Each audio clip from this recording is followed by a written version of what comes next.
Thanks for tuning in to My Valley, His Victory, hosted by me, Mackenzie Smith, where I interview Christians who love the outdoors and have walked through valleys in their lives. In a world of highlight reels and surface-level relationships, we all have faced hardships. I believe our experiences can be encouraging to others if we have the courage to be vulnerable.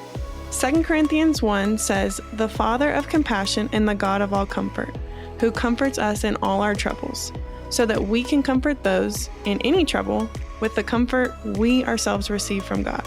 My goal is to inspire you to come to the Creator through His creation and connect you with Christians who have been through similar experiences.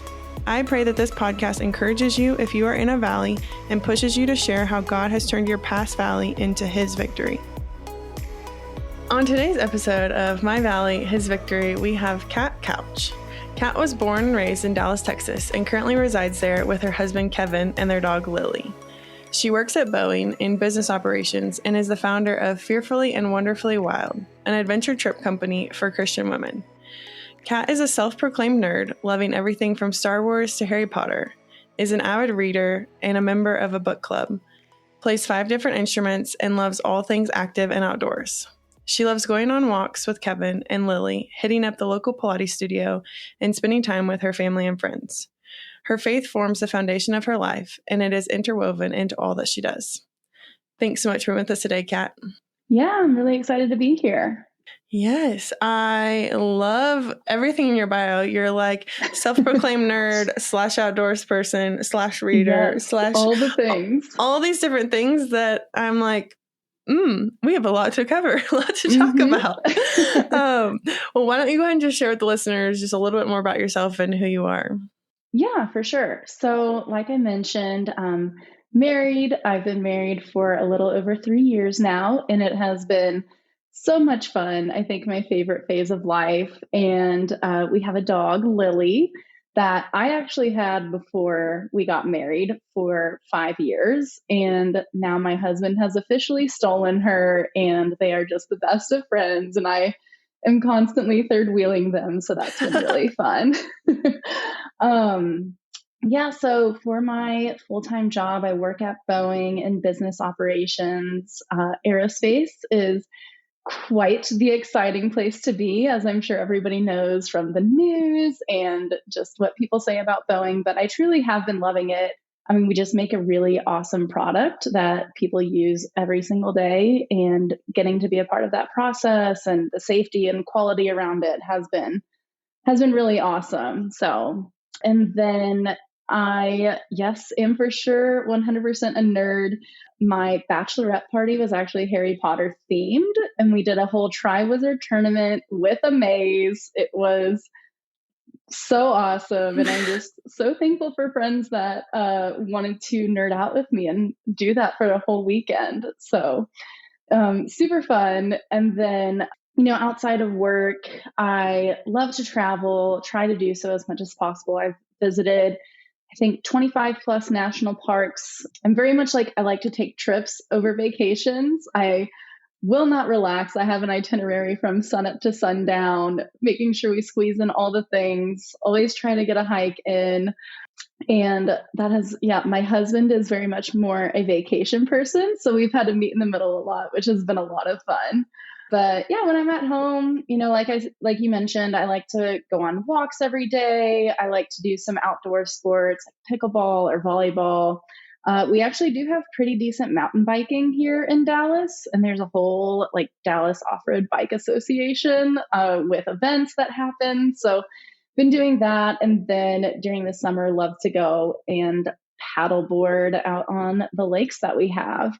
And then most recently, I love traveling. I love the outdoors, and I love community. I have led multiple community groups through different churches that I've been at, and I just love bringing people together. And so just really felt this tug on my heart to utilize those passions and just my ability to bring people together. And so that's when I founded Fearfully and Wonderfully Wild. And so the intention is to create adventure trips for Christian women of all ages to just come together and explore this beautiful earth together, and to just be around other women of faith who you can develop these relationships with that'll last a lifetime, and have people that you can go to for prayer or future trips or, just anything like that. And so that is the intention behind it. Our first trip is this October to Sedona, Arizona, and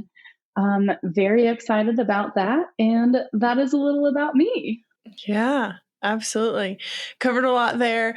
I want to ask, what is I could assume based on that you're a Harry Potter fan, but what's your favorite kind of book to read? I feel like it switches day to day, but for sure fantasy.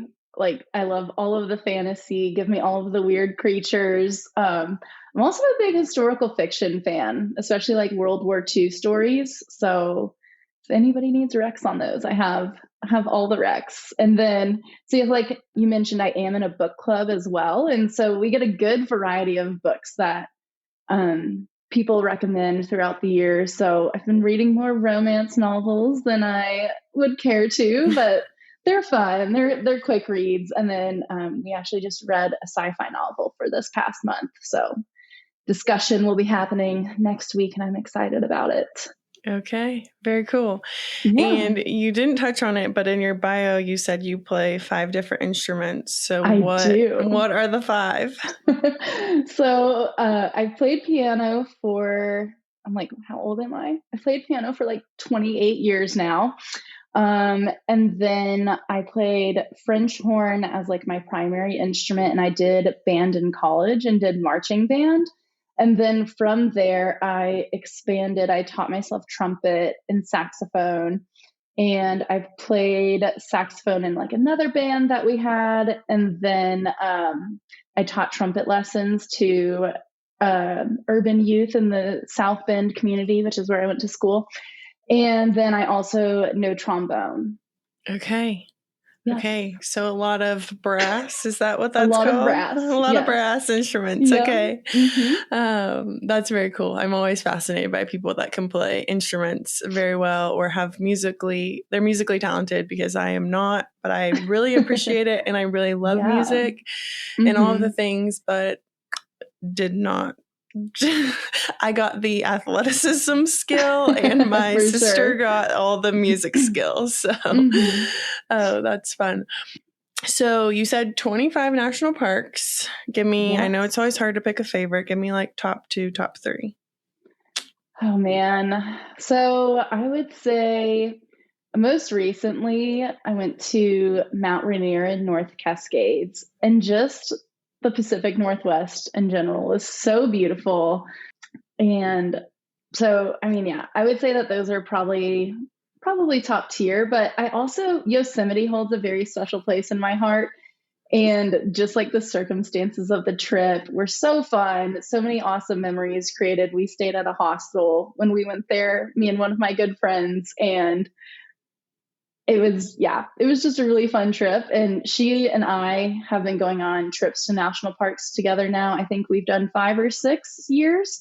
And that was like our first one together. So it's like, are we going to like traveling together? Are we going to be able to hike at the same pace? But we absolutely loved it and had a blast. So I think Yosemite will always hold a special place in my heart from that. Yeah. Yeah, those are all good ones. And Yosemite is very special to me too. So I feel you on that one. Yeah. Why for you? It was for me and my husband met.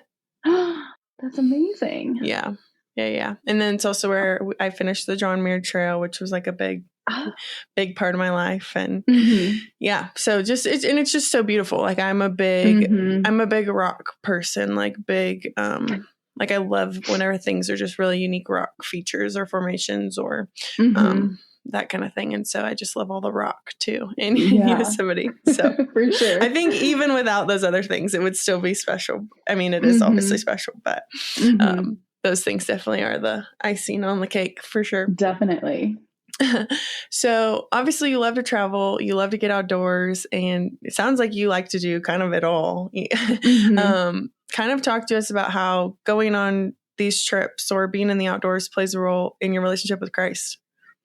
Yeah, definitely. So, I would say, like, how cool is it as humans as these conscious beings that we have the ability to look at things like mountains and lakes and like, oh my gosh, that is so beautiful. Like no other living thing on this planet is able to appreciate beauty like we are and have that, that just like awareness about it.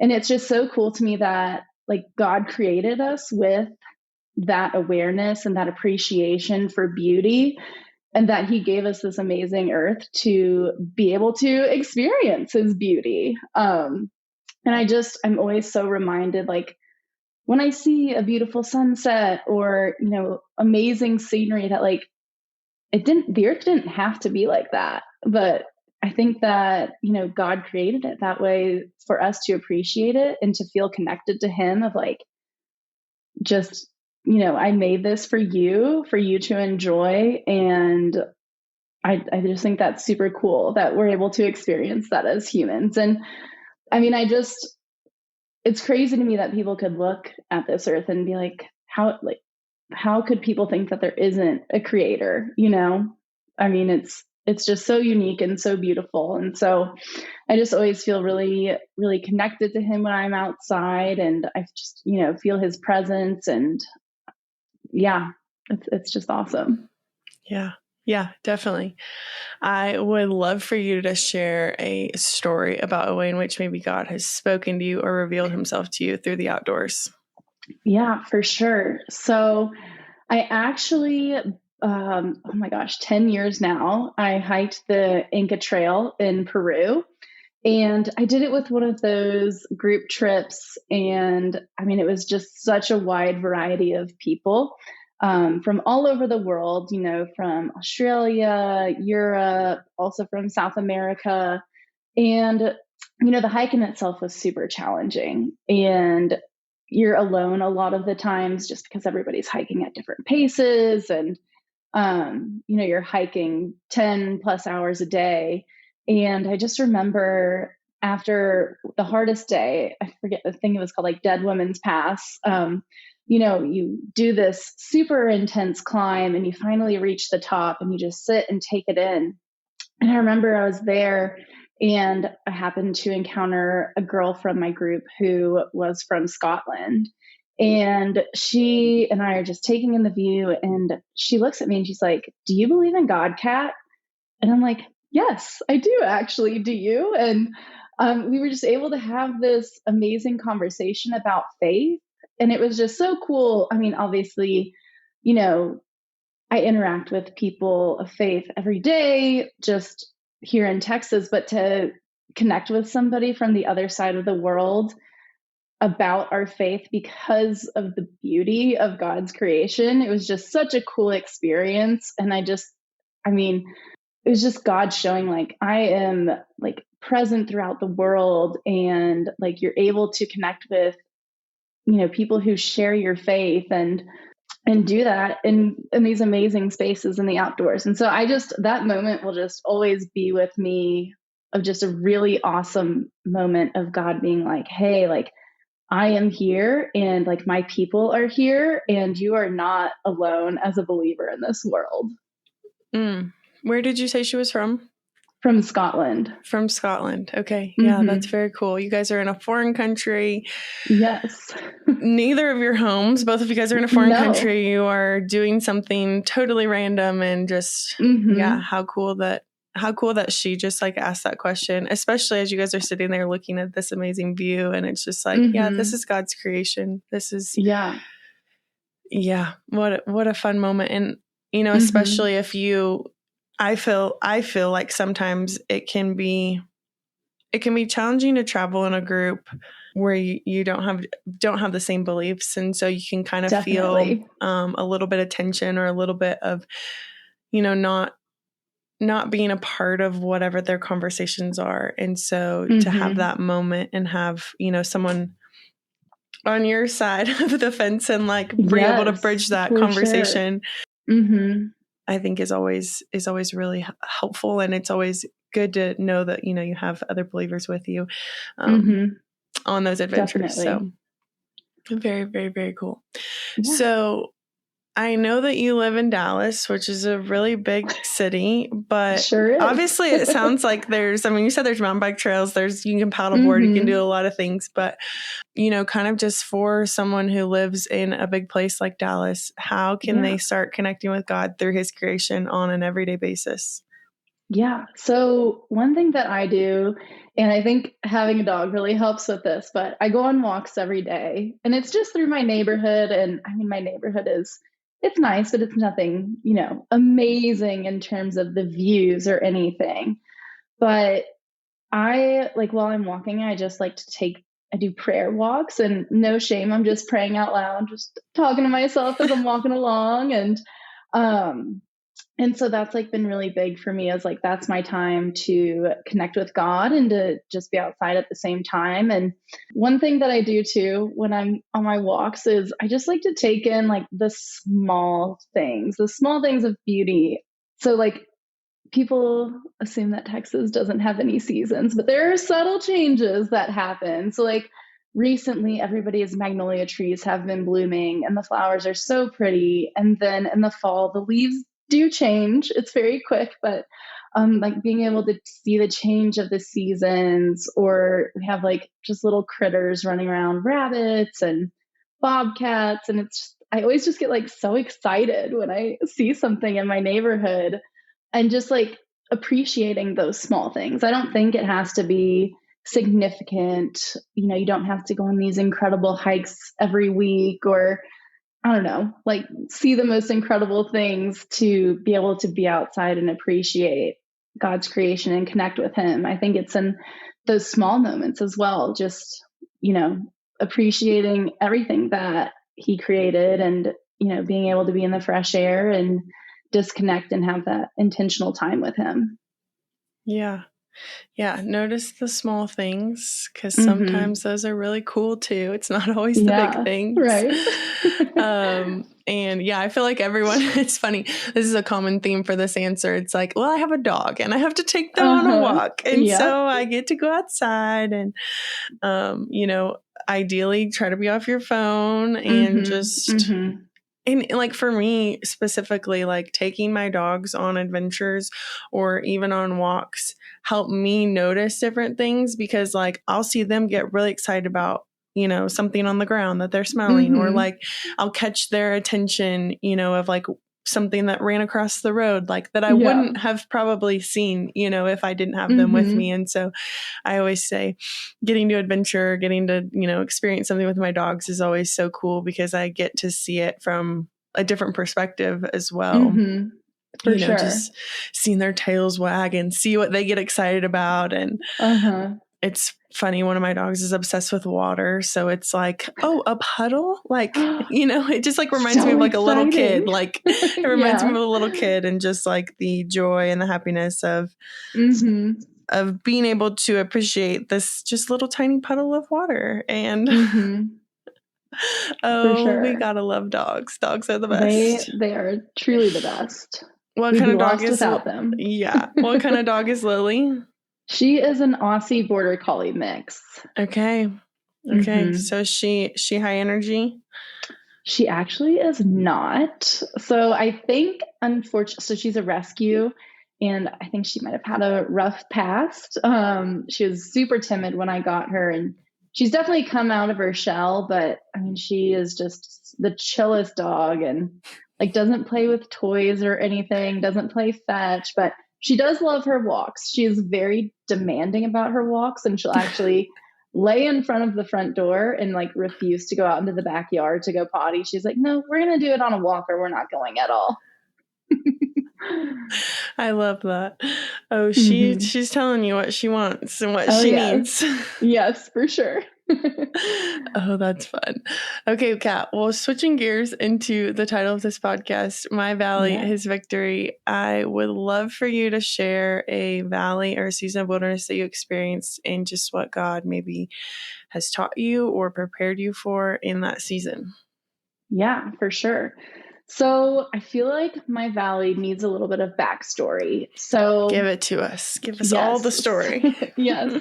So a couple of years ago now, I had been experiencing back pain on and off and, had gone to physical therapy, taken the meds, whatever, but nothing ever really seemed to help. And I'm sure, as we all know, it is so hard getting a freaking MRI for any like orthopedic pain that you're having. So I was finally able to get an MRI, and on that MRI, I remember so distinctly the orthopedic calling me, and he's like, "We found a mass." And I just absolutely freaked out. And I was like, "Oh my gosh, I have cancer and I'm going to die." That's not my valley, just to preface. But ended up, he sent me to, or he just told me to go to my OBG, and we did an ultrasound and found that I had these two huge cysts on my ovaries that needed to be removed. And so scheduled a surgery to get them removed. And my OBG was like, "The only thing that I need you to do is to not get pregnant, because we won't be able to do the surgery otherwise." And so the surgery is scheduled. And crazily enough, on the day the surgery is supposed to happen, we have a snowstorm in Dallas, and everything shuts down, as it does when we have our once a year snowstorm.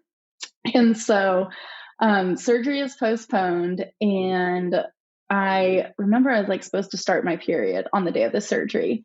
And then it's late, and I'm like, oh gosh, I was like probably just stressed about the surgery. And then it's still late. And so I take a pregnancy test and I find out that I'm pregnant. The one thing the doctor told me not to do. And so now I'm a high risk pregnancy and have to go to a bunch of specialists to decide like when we can have the surgery, if we can have the surgery, because I mean, these things were huge. They were the size, they're both, one was the size of a grapefruit and one was the size of an orange. And so, with the baby growing there, everything would get a little chaotic, especially like around birth time. So, we're trying to find options of what to do. And the pregnancy was very rough. I threw up every single day. And then we went back for our 12-week ultrasound and found out that we had miscarried. And that my body was not, it was like a missed miscarriage. My body was not recognizing it. So had to schedule a DNC and then recover from that, and then schedule surgery 6 weeks after we recovered from that. And so had the surgery. And, up until that point, so whenever all of this happened, my husband and I had been married for about a year, and we both knew we wanted kids.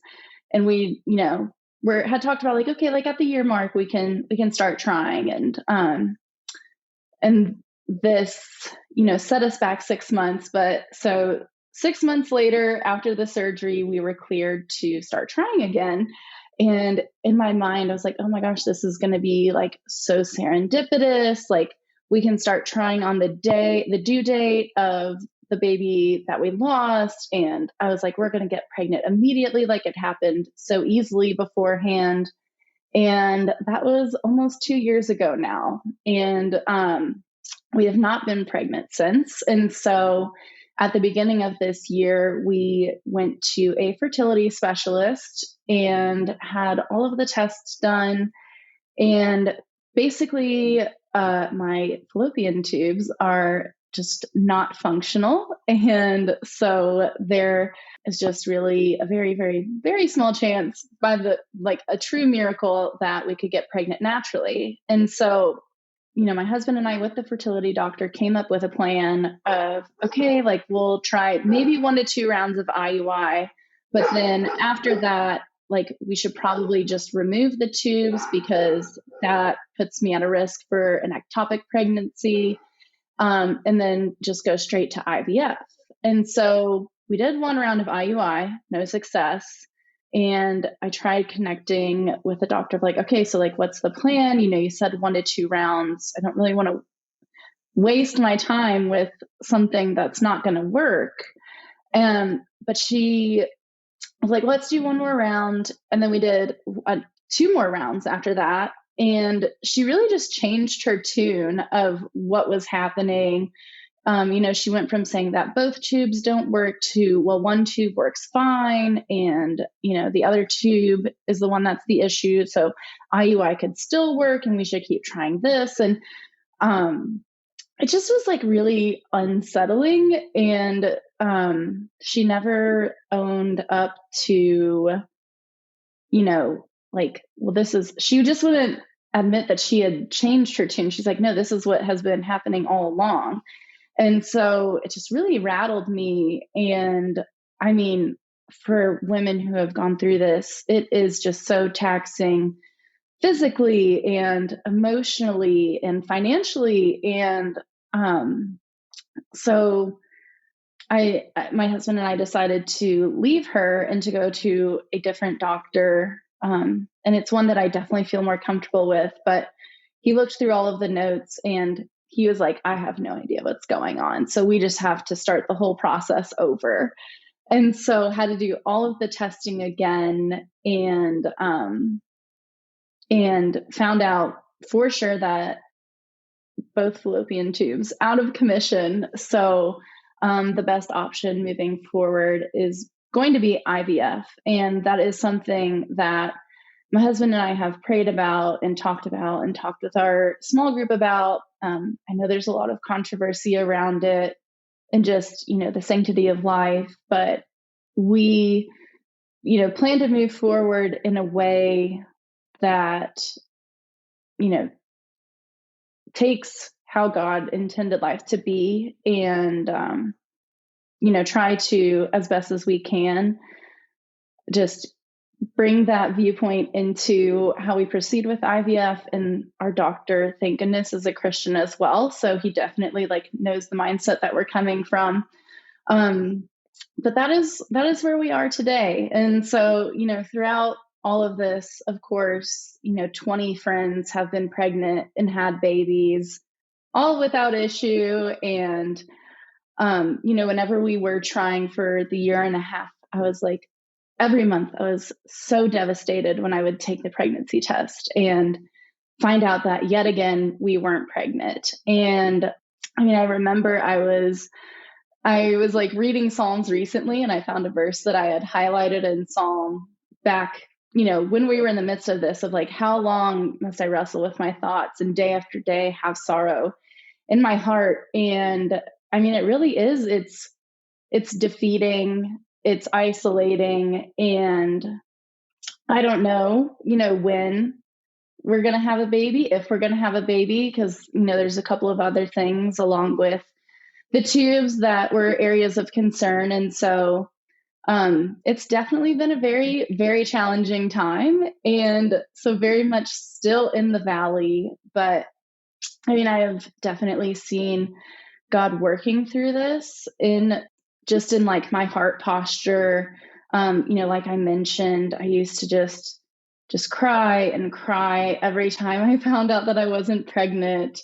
And now I've just I just feel like I'm in such a better mindset. I, have prayed. And one verse that I just hear constantly, and maybe it's also because our pastor at church says it every week, but the peace of God that passes all understanding will guard your hearts and minds. And I just feel like I am finally at that place where I do have that peace about the situation.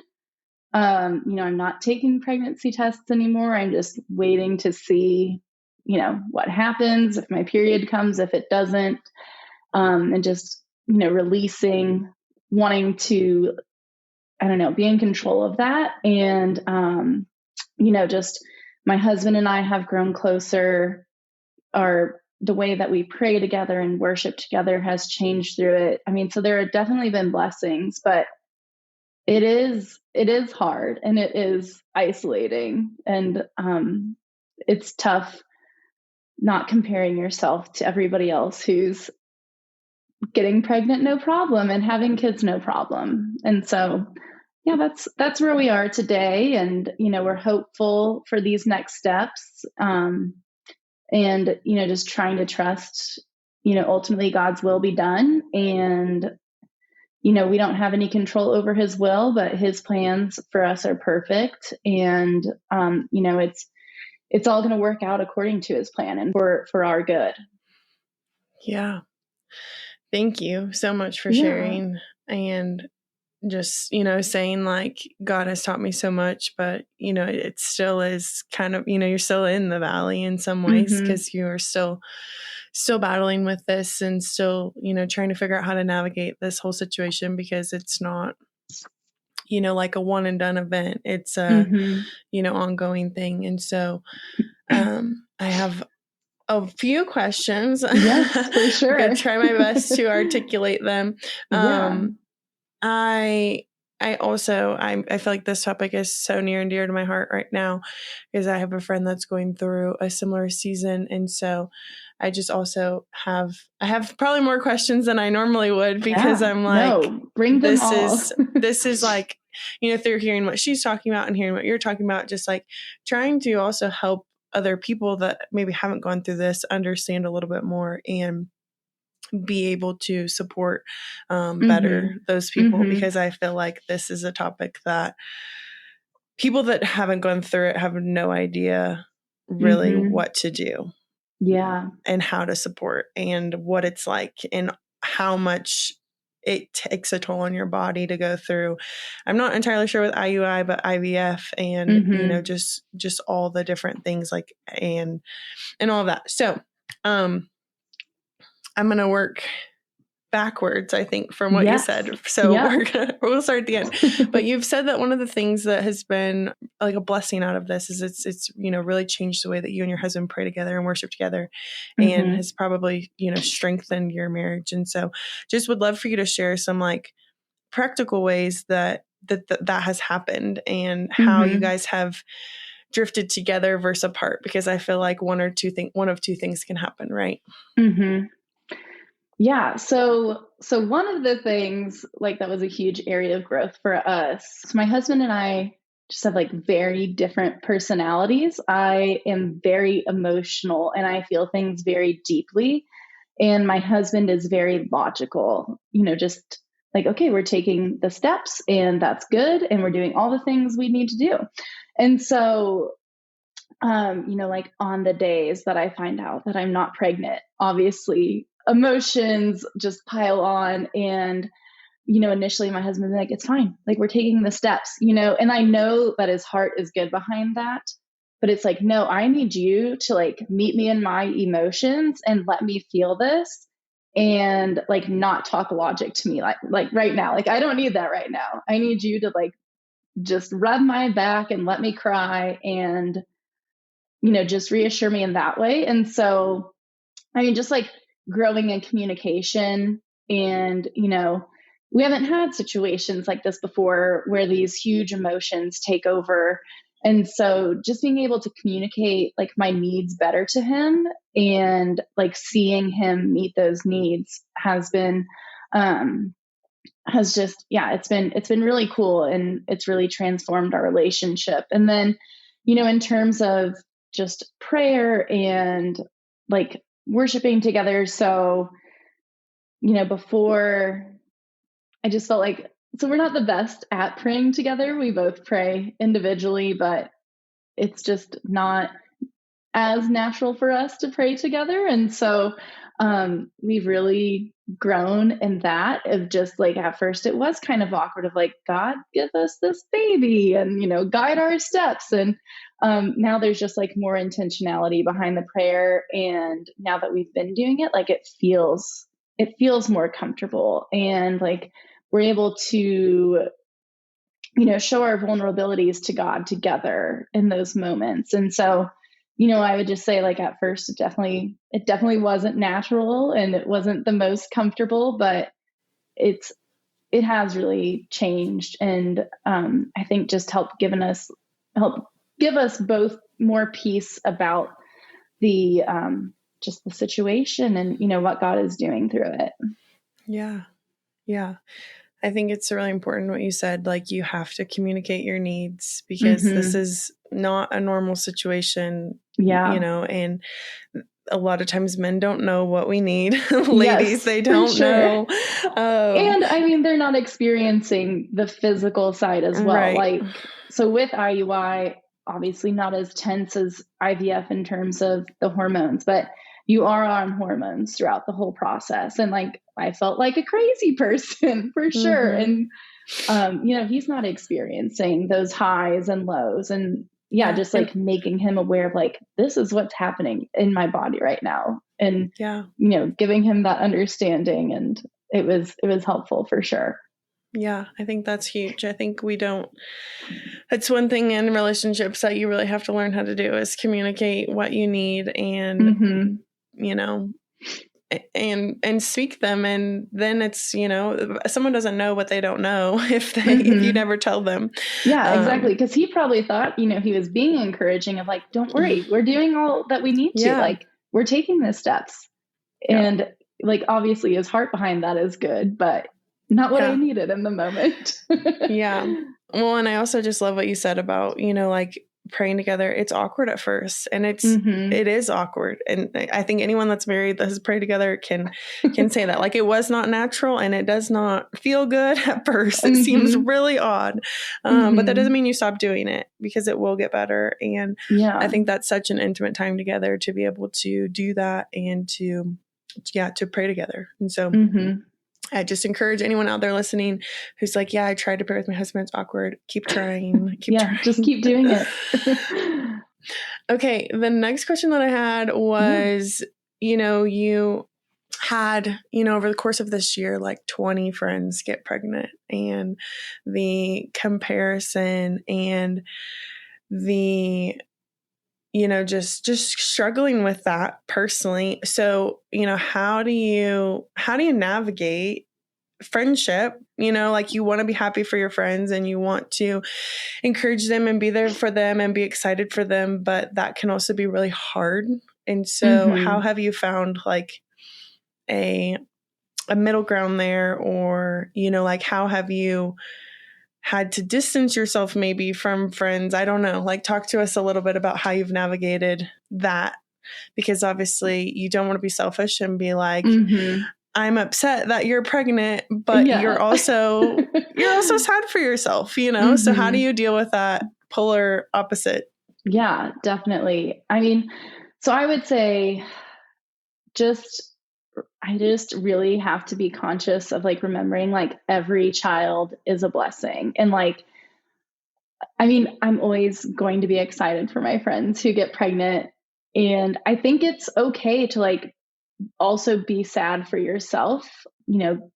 God allows us to feel those emotions, and, you can be sad, but at the same time, like, I just really I had to be so intentional of, that is their timeline, and like God has his own intended for me. And I mean, that's the same with like so many aspects of like with where you are with your career and like with relationships. And I mean, it definitely takes like a lot of intention, and just like having to remind myself like, hey, I will be there eventually in some way, shape, or form. Like, I know I will be a mom, and like my time will come and I'll get to celebrate it when it comes. And for now, like, I just need to be there for my friends and be excited for them. And so I haven't like had to set any boundaries necessarily, but I have had to talk with my friends of like, hey, like, I also need an avenue to be able to tell you like what's going on in my journey.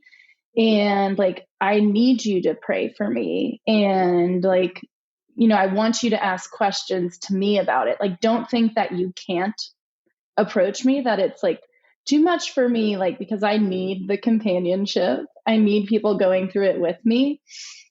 And so I think that's like been really helpful as well, is like letting them know like, hey, I'm always going to be excited for you and, excited for this journey, but on like the same turn, like, I need you to be there for me, like when I have to share the not so great stuff, and like walk through that with me. And like, if you know that I'm going through around, like checking in and just like seeing how I'm doing emotionally, how I'm doing physically. And I mean, that's been really helpful. But it really is, I mean, I truly like, I think about this situation and people who aren't Christians, like going through it, I don't know how I would do it without my faith and like trusting, like, again, like God is working all things for the good of those who love him, and like knowing that like there is good coming from this situation, even through the hard days. And I just need to remember that. And,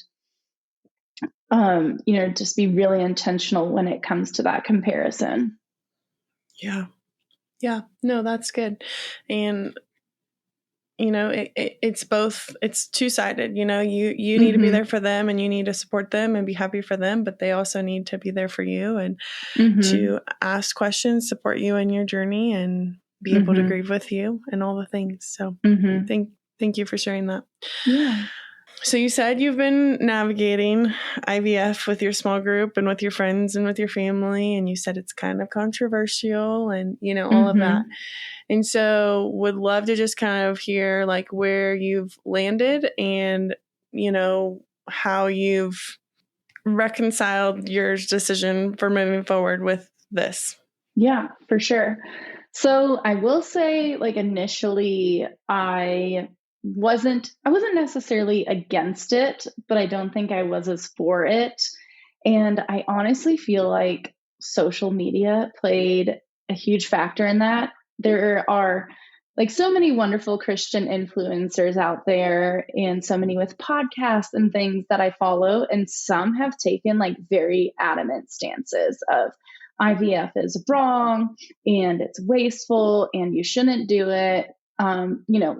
For all of these reasons. And so I definitely let those like get to my head without doing my own research or just like really even considering how I felt about the subject, which is just awful that I let these influencers influence me so much. But I actually have had to like unfollow certain ones who speak out against it.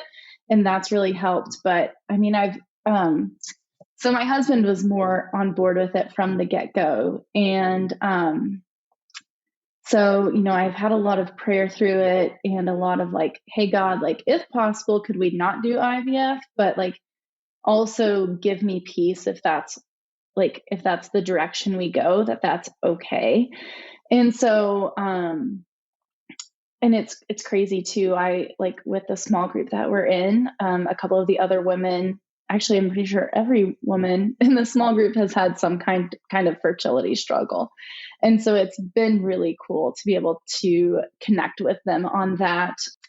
But just being able to, so I've been, open with my doctor of like I know that we're going to create embryos, and I know that they're not all going to transfer at once. And so, I want to go in and create no more embryos than like we intend to have. And I'm very blessed in that my work like pays for rounds of IVF. So I don't have that financial strain and can take advantage of that in that regard. And, like, okay, like we don't want to have more than 3 children. So like, let's go in knowing like maybe 50% will result in embryos. Like, let's go in with 6 and hopefully end up with 3 and then go from there and like see how the transfer process goes and,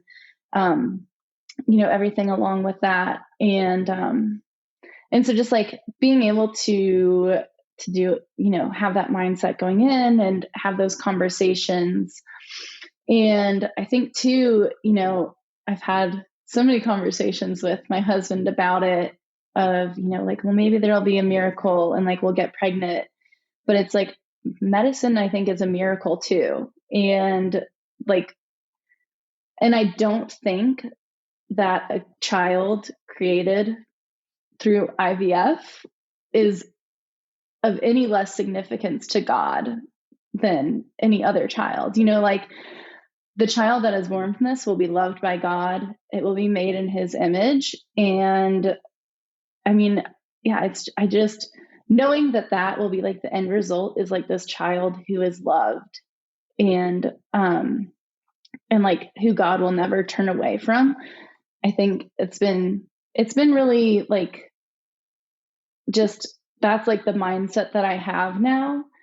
And I can't, and this is me personally, but I can't see God being like upset by a child that is, brought into this world.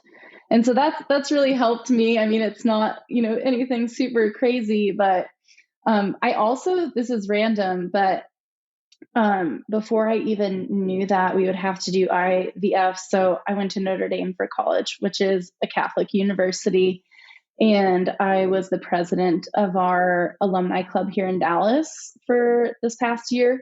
And we had a priest come in to speak to alumni in the area. And as the president, I like hosted him for dinner. And we just had a lot of such interesting conversations. And one of the things I asked him was like, so what are your thoughts on IVF? And like he was actually in support of it. And, thought kind of like the same thing, like we have this miracle of medicine, like let's take advantage of it. And like no child is going to be, thought of any differently in God's mind. And so, that's where I'm at with it. Obviously it's not in the Bible. Don't do IVF. It's going to be one of those areas that's gray, but it's not going to affect my salvation. Like I feel at peace about it. And that's like my relationship with God. I can't compare that to what other people are thinking or feeling. I'm going about it as best as I can to honor how God intended life to be. And so, I mean, that's how I feel peace about it. And if even if it doesn't end up resulting in a child, like I still think that I'll be like, hey, like this was okay. And I'm glad that we tried it. So. Yeah. Yeah. Thank you so much for sharing just your thoughts and how you've navigated that. And, so that at the beginning, your thoughts weren't even really your thoughts. They were somebody else's thoughts. And just, like you said, medicine is a gift from God. And so there's all these layers to it. And it's always just, I just always love hearing everyone's opinion about it. And I just love how intentional you are being about it. And, going in with, hey, let's not create more embryos than we think that we can have, and so on and so forth. And so it's very honorable that you're just being that intentional and being that thoughtful about it and being prayerful about it and taking it into your community and all the things. And so, yeah, appreciate that. Yeah. So for, someone like me who's not going through IVF, somebody who is not struggling with these things, maybe somebody who already has children and had children, perfectly well, naturally, family, friends, whoever, men, women, all the people. What are some of like the best ways that we can support people that are going through this journey? Yeah, I think, and this is just like a cultural thing. Like we just need to remove the taboo around it. And like, yes, it might be uncomfortable to talk about like miscarriages and infertility, but so many people, that is like the reality for them today, that we shouldn't be uncomfortable talking about it with people. And and I don't know if this is the same for everybody, but like for me, I want people to be in the process with me. Like, don't be scared to reach out and just be like, hey, like, how are you feeling today? Like, if that, there wasn't a pregnancy, like, just reach out, be like, hey, do you need a phone call? Like, what do you need? What can I do for you? But I think just knowing that like people are being there or willing to be there for you throughout all of the steps of the process is it's really helpful. And then, on a different note, like, don't be afraid to tell us like, hey, I'm pregnant, or like, this is happening with my child, because I think that'll make us just feel worse. Like, we don't want you to, at least I don't want to be pitied or like left out of celebration because of what I'm going through. Like, please. And this actually happened with my mom recently. She was out to dinner with two of her close friends who are aware of like the struggle that I'm having. And one of them had just found out their daughter was pregnant and like hadn't told my mom. And they were like, well, I don't want to like make you sad because we know about Kat's struggles. And she's like, no, please. Like, I want to be a part of the celebration as well. But I think just being willing to have the conversations, let your friends know that you're with them in this process, and just like asking for what ways like you can be supported, or asking what ways you can like support your friends. Like, again, like I want people to be there with me throughout the steps, but maybe your friend needs support in another way, and just like not being afraid to talk about that. But yeah, just still share the celebrations too, because I know for me, like I still want to be a part of those, and I want to, be happy for you and your baby with you. So please don't be afraid to share me and think that you're going to hurt me. Like I will process it, but I want to be a part of that too. Yeah. Yeah, that's helpful. One thing my friend said was like she appreciates whenever people ask her questions because it shows that they care. Like, because I think like I didn't have a clue what the steps were, what the process was. And so knowing more and asking questions helps me pray differently and helps me pray for certain days or certain, things. And so just show an interest. For sure agree in that. That's my piece of advice just from my friend that.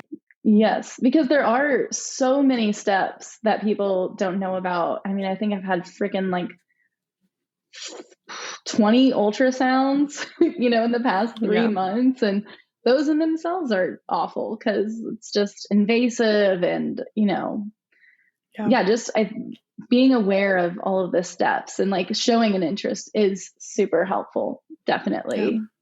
Yeah. And along that same thread too, like I have friends who aren't necessarily like super strong in their faith who are like, well, I'm sending positive thoughts. And it's like, that's great. But like, I truly need prayer. Like positive thoughts aren't going to cut it. So like, if you could pray, praying along with me, that would be awesome. Yeah. What is one thing that you wish people knew about this process? I think that like it is long, but also the process is so like interwoven in with your cycle that like certain things have to happen at certain times, and that just like elongates the process even more. So like I, last month had to have an HSG again, and that has to happen on day 10 of your cycle, or like day 6 through 10 of your cycle. And so like after that, you can't do anything the rest of your cycle. And then this cycle, I had to have an ultrasound on like days 1 through 3 to do a follicle count to get ready for IVF. And okay, so now this whole cycle is, because we had to do that, like we can't do anything else this cycle. And so I think, people might assume like, oh, well, you can just like get started whenever, you can go in and it'll be quick and easy. But I mean, it just really is so long and so tedious. And then, I mean, with IUI and especially with IVF, like you are taking so many hormones that it impacts you for sure. It impacts how you feel. It impacts how you behave and your thoughts. And I think just knowing like, hey, if I'm a little crazy for these couple of months, like this is why. Like there is a lot going on in my body. And I mean, because I think that's one thing that's been surprising for me is like, I thought we'd go in and be like, bam, bam, bam, let's do these steps, let's get things going. But it's like, no, everything has to happen at a certain time. And it really stretches the process out. And so like with people that are walking through that, not being like, well, why haven't you done this yet? Why haven't you done that yet? Like, it's like, because everything is timed with your cycle, and there's a lot of patience in it for sure. Yeah. That's helpful. Okay. Last question. Yes. I would love for you, not really a question, but just for someone listening who's maybe going through a similar season, struggling with infertility, maybe has had some miscarriages and, is relying on, God's faithfulness and God's promise that children are gifts, and they're asking the question, why not yet? Why not me? Just what piece of advice or word of encouragement would you give to that person? Yeah, I mean, I would just ultimately say, you are not alone in going through this. I definitely have felt very lonely going through this. And it can be isolating, especially when you see everybody having babies, but that's just what the enemy wants you to think, that you are alone. But you aren't, and you aren't broken. You haven't done something to deserve this, because that's also a thought that I have had of I am being punished for a previous sin that I have had, and this is the result of that. But that is not the case, and that is just the enemy, trying to steer you away from what you know to be true.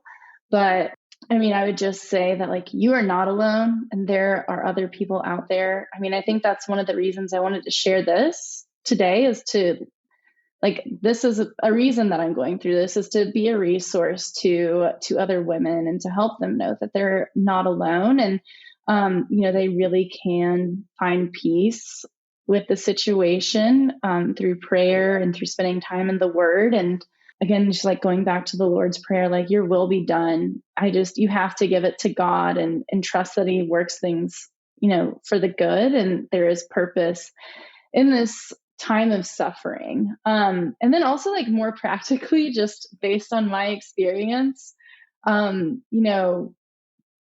just guidance on advocating for yourself. If you don't feel comfortable with a treatment plan or with a doctor, then speak up and, voice that to the doctor, or find somebody else that you do feel comfortable with, because it is a very intimate experience. I mean, these doctors are creating children with you.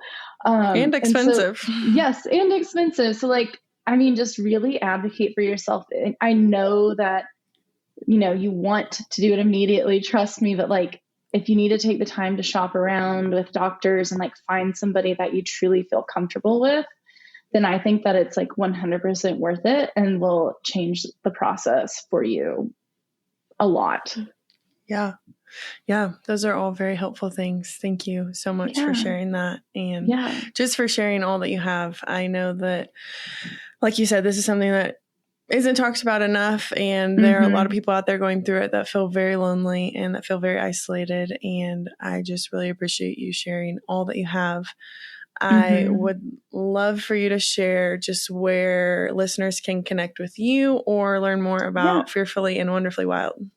Yes. So on Instagram, I am at ballerkat, BALLERKAT. That's my personal page. And for Fearfully and Wonderfully Wild, I have a site. It is fearfullywonderfullywild.com, all one word, no and in there. And you can see more info about our trips and just about the heart behind the company as well. Yeah. Well, thank you, Kat, so much again, just for sharing and for being here. Yes, of course. Thanks for having me, Kenzie. Thanks so much for listening to this week's episode of My Valley, His Victory. If you or someone you know are interested in being on this podcast, please email myvalleyhisvictory@gmail.com.